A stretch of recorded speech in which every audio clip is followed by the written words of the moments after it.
Turning now to our wisest of all wise heads on all things political, our chief political analyst, John Dickerson. He also hosts the Daily Report with John Dickerson on CBS News 24/7. You got to keep the bar low, Tony. Not you true. Are burbling fountain of all wise things. Please tell us, what were your takeaways last night?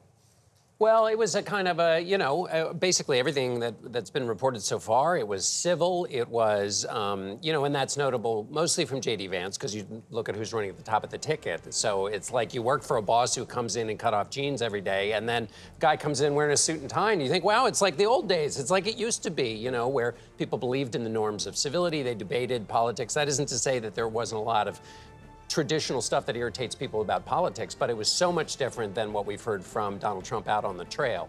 So that was the biggest thing. I think probably, though, it kind of passes through and we move back into the race. That doesn't really change anything much. To me, one of the most talked about moments of the night was January 6th and the difference of opinion between the two. J.D. Vance seemed to say, look, I want to move forward, stop looking back, accusing the media like we always bring it up all the time.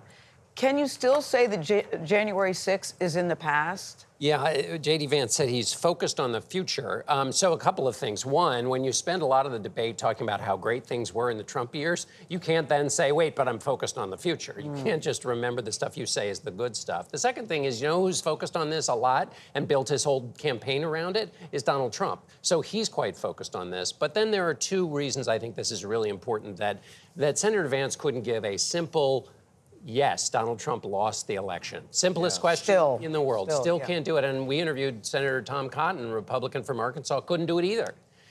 This is why it matters. Two things. When you talk to national security experts who are worried about violence around the next election, they say the biggest thing fueling the possibility for violence around the next election is the lie that Donald Trump won the last one. So that fuel is out there in real time now. And then when you look at the answers from Vance and Senator Cotton, democracy exists by common agreement. Everybody agrees that elections matter and that the votes should be counted and that the power given to the people who win the election then allows you to make laws and everybody will agree to that. If that agreement doesn't exist, you have violence.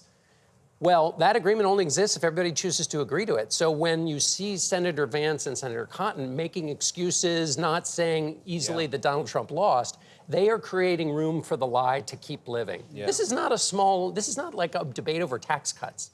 This is about a fundamental idea of whether 81 million people should be disenfranchised because a guy didn't like that he lost. Who said that? Not me, but the Republican leaders in the House and Senate at the time who said the lie from Donald Trump led to the violence. That's real and alive right now. It's not in the past. Yeah, that's what worries me, that's for sure. Thank you very much, John. Thank you, John.